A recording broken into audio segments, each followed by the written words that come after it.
I'm just out here shucking my corn. I picked a bunch last night. My first harvest of them is ready. And they're looking really good. I'm very impressed.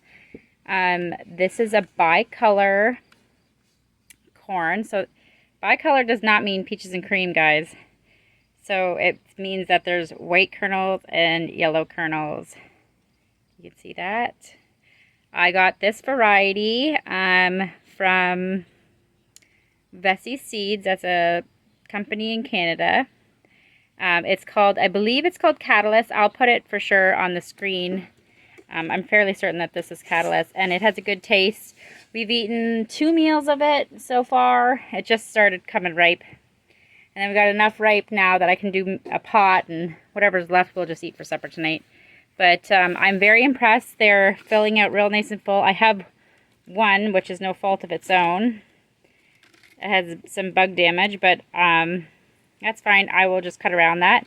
So what I do is I put them all straight up in here. Put maybe 2-3 inches of water in here. Put a lid on it, and I'll steam this.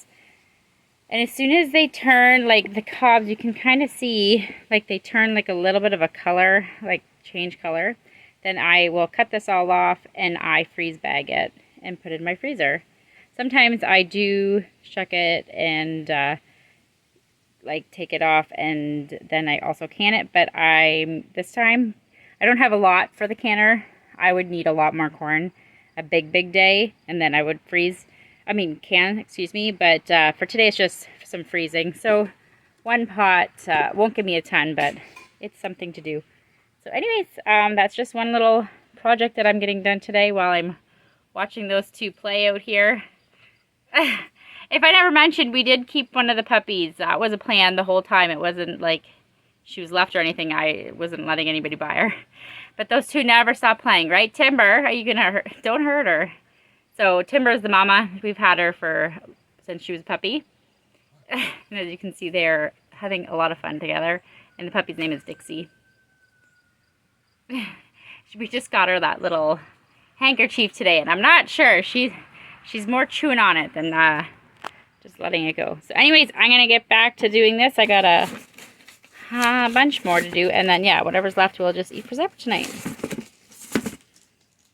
There's one thing I did want to point out. As you can see, these are all filled out to the very end, and that's not always variety. That is sometimes your situation of your planting and pollination, but sometimes watering at the right time. Some people water like crazy, and you got to remember that corn actually, when it dries up, it kind of twirls, and then we call it pineappling because it's more of a crop for this the south, especially in Canada.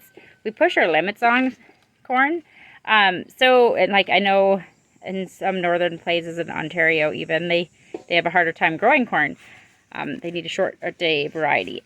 So what I recommend is as soon as you see your corn start to tassel, that's when you water. They should have water before that, obviously, for germination. But when that corn starts tasseling, and my second crop of corn that because I had to redo a planting because the first crop didn't germinate very well. So they're just about to tassel. And we haven't gotten rain again since that 3-inch rain. We haven't gotten anything. So as soon as I'm done here, and tonight when it cools down a little bit, I will be soaking that bed of corn so that I hopefully can have the same results as I did this time. You can't complain. All of these are pretty much so to the end. We'll open up this one here that I just grabbed. Yep, see? Another one right to the end. So that looks pretty good to me.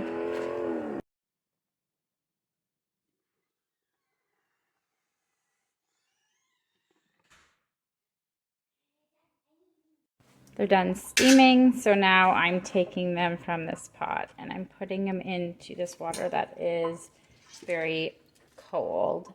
And then they can, 1, cool down so that I can handle them, but 2, It's part of the blanching process. When you heat them, then you need to put them in ice water, cold water, and it kind of stops the process from continuing them to cook. And then I will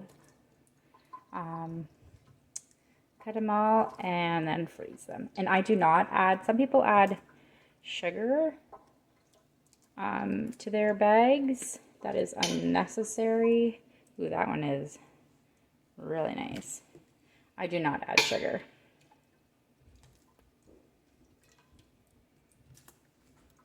So now I am trimming, and my favorite little trimmer just broke. So I have to do it the old-fashioned way and just use a knife, which isn't as fun. This thing I can skip along pretty quick. I'm gonna have to go and pick myself up a new one of those. So now I'm just slicing this, and of course this takes a lot longer because you don't want to go down too deep. And yeah, a knife isn't as easy. Definitely that little tool is much faster. So I will get these done, and then we will bag up the corn. So as you can see, that's the corn.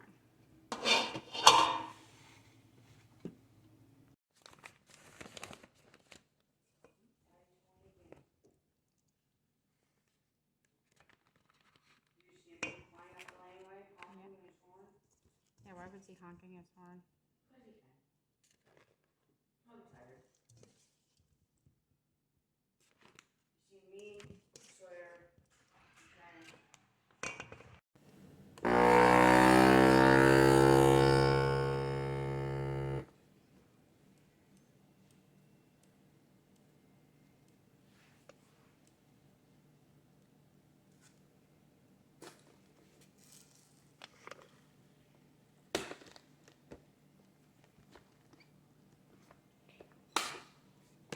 I always double seal because there is so much moisture.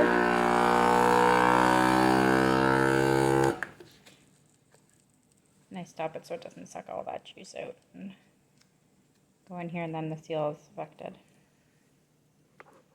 So we got that one. 1, 2, 3, 4, 5, 6, 7.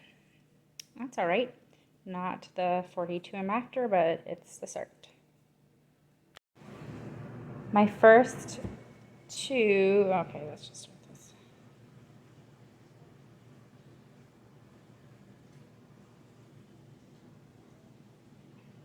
That is 1 pound right on. This is the first 2 tomatoes. I was just down in the garden grabbing some, I don't know what I'll grab, a couple carrots and cabbage and I don't know, beans. I was grabbing a bunch of bowl of different things down in the garden. Noticed my first 2 tomatoes are ripe. I've never grown this variety before. As you can see, it's a Baker Creek variety. And I actually smelled them. I could smell them before I noticed they were ready when I was walking past them. And they look absolutely beautiful. I'm not going to go into them tonight. It's a little late to be eating some tomato sandwiches. But tomorrow I can't wait to crack open into these babies. I just love that color. It is gorgeous. So I'm really hoping that they taste good, and I'll let you know. I showed you the tomatoes that I got, but this is the reason I went down to the garden. I went down there I had a beautiful head of cauliflower, and I grabbed the onions, but I didn't have celery ready, so I had celery, and the carrots were mine, and the garlic that's in here, it's called the Gardenia one, and I decided to ferment this time, and this looks gorgeous.